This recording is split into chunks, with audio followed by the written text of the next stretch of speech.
What's going on, everyone? Today is Saturday, March 2nd, 2019, and today will be part 1 of 4 videos that I'll be going over describing my new full body split. The reason I'm choosing to run this routine is because a full body split is something I probably haven't done since I first started working out. And as I described in my first video about building lean muscle mass, both variation and frequency are 2 important variables to keep in mind when inducing muscular hypertrophy. Some things we'll be going over in these 4 parts, besides the content of the exercise selection, will be the critiques of this lifting routine, as it is specific to me and it might not fit your needs in the gym. But at the same time, we'll be going over the science of some of the exercises selected. This information you may be able to apply to your own routine as well. So here we go, guys. Day 1 of 4 of my current 4-day full body split. Alright guys, so the layout of the split's going to look a little something like this, with days 1 and 2 being full body splits A and B, day 3 is a rest, cardio optional, day 4 and 5 full body splits C and D, and finally ending off the weekend with 2 rest days. Something else you'll notice about this full body split is that I'm not including any abdominal exercises. That's because I'll be doing those on my cardio days. I'm also keeping the training volume, or the rep and the set scheme, very loose, because I don't want to pigeonhole myself into a certain number of repetitions per set and a certain amount of sets per exercise. I think keeping it more open-ended and going by just the basic strength, power, and hypertrophy rep and set recommendations will make it a little bit better for motivation in the gym. So as I mentioned in the intro, this split is specific to me, and there are critiques of it. For example, none of the exercise days include calves as a workout.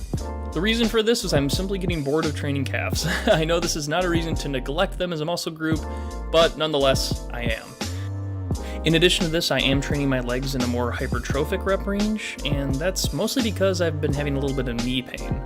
I think just kind of dropping the weight back and focusing more on my form for now, as well as increasing muscle size, is smarter than trying to push through it in the strength rep range.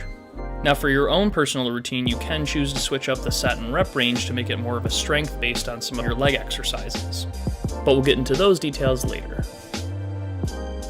So this first exercise you see me doing here is called a Romanian deadlift row, and I've really taken to these especially for a full body routine because, as you can imagine, you're hitting a ton of different muscle groups with this exercise. With the hinging of the hips, we're activating both our glutes and our hamstrings, and as I'm pulling at the end of this movement here, just past the knees, I'm activating my lats, rhomboids, trapezius, a lot of the upper back muscles. Something else I've been trying with this exercise and some of my other heavier pulling movements is using no straps to work on both grip strength and forearm size. Definitely an area I feel for myself personally is lacking. Going without straps has certainly checked my ego when it comes to moving heavier weights, but it's something I really feel a difference in my forearms at the end of a workout. Some helpful tips for this exercise is to maintain a neutral spine and a strong isometric contraction of the erector spinae at the bottom of the movement, as well as engaging your glutes and hamstrings to maintain a neutral rotation of the pelvis. Next up, we have hack squats, which recently I've been adjusting my foot placement with. A 2008 article by De Silva et al. Analyzed muscle activation patterns during different variations of the leg press. And yes, although this is the hack squat and not the leg press exercise, I believe the results of the study are applicable to the hack squat as well, due to the similarities between the 2 exercises. They compared leg press with a high foot position versus leg press with a low foot position at both 40% and 80% of the participants' 1 repetition maximum. The results of the study indicate that for both the rectus femoris and vastus lateralis muscle, activation was significantly lower in the leg press high position compared to the leg press low position. In contrast to this, for the gluteus maximus muscle, the leg press high position yielded far greater EMG activity than the leg press low. And because these results were independent of effort level, we could determine that foot position does have an impact on muscle activation patterns. Another EMG study by Escamilla et al. Compared the leg press low position with a narrow stance, the leg press low position with a wide stance, the leg press high position with a narrow stance, and finally, the leg press high position with a wide stance. Interestingly, there were no differences in quadriceps activity between both the narrow and wide stance positions under all conditions.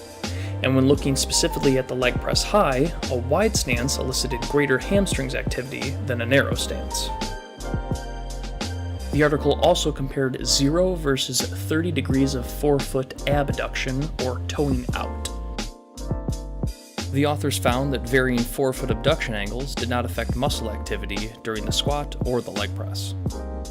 In conclusion, it's best to use a low foot position to target your quadriceps, a high foot position with a wide stance to target the hams and glutes, and choose a toe out angle that's comfortable for you.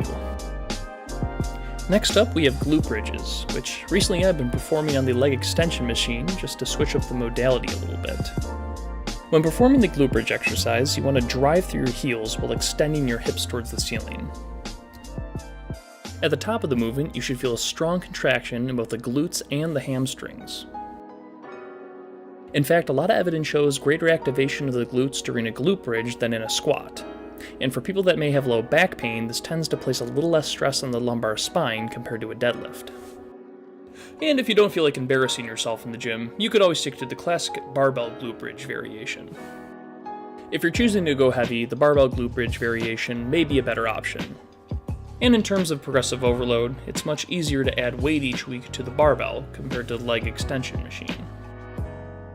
Next up, I'm choosing to go with the incline dumbbell press.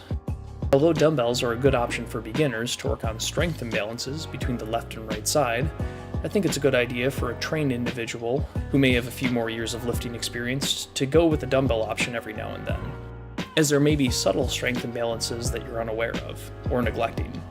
In addition to strength imbalances, a 2016 article by Farias et al. Compared the effects of strength performance and muscle activation on the bench press, Smith machine press, and dumbbell press. Their results indicate that the dumbbell bench press resulted in the most pec major activation across all 4 sets of the exercise. Another reason to include incline pressing into your lifting routine is because it targets different portions of the pectoralis major muscle. Our pectoralis major is made up of a sternal and clavicular portion. According to an article by Tricep et al., an incline press set to 44 degrees was optimal for targeting both the anterior deltoid and the clavicular portion of the pectoralis major more than the horizontal press, or at 0 degrees. Interestingly enough, another article by Kippers et al. Studied the same activation of both the anterior deltoid, the clavicular portion of the pec major, and the sternal portion of the pec major under a decline, horizontal, vertical, and incline bench press. Kippers and colleagues' results showed, although there was a slight increase in the activation of the clavicular portion of the pec major, it wasn't significant enough. However, participants were performing this at 40 degrees of incline, as opposed to 44 degrees in the other article. You'll also notice in the article by Tricep et al., when the incline press was performed at 28 degrees above horizontal, there wasn't a significant activation in the clavicular portion of the pectoralis major. What this says to me is angles of 44 degrees or greater may be more optimal for targeting the clavicular portion of the pectoralis major. Although there is a certain limit, because Tricep et al. Found at 56 degrees, the activation of the clavicular portion was not as significant as at 44. So if you want to optimally target the clavicular portion of your pec major, you should perform an incline press at 44 degrees above horizontal. And as far as targeting the sternal portion of the pectoralis major, both articles agree that horizontal, or 0 degrees of incline, is optimal for targeting the sternal, or the lower portion of the pectoralis major. The last chest focus movement of day 1 is the bent cable fly. I feel like bringing my body more parallel to the floor allows me to get a better squeeze, especially at the origin or the sternal attachment of the pec major. Also, using cables allows me to keep constant tension on the muscle, unlike dumbbells that move through an arc of motion with less force being generated at the top. My secondary pulling movement for this day is a close grip lat pull down. The reason I'm choosing to go with the close grip variation is because I don't have any exercises specifically targeting the posterior deltoid during the split. And as evidence shows, using the close grip lat pull down elicits more EMG muscle activation within the posterior deltoid compared to any other grip position. And finally, tricep cable pull downs. Some things to keep in mind when performing the tricep cable pull down exercise is to not just pull down, but pull down and out. Additionally, flexing the thoracic spine or the upper back will bring the cable closer to your center of gravity, reducing the demand on the triceps, allowing you to lift heavier weights.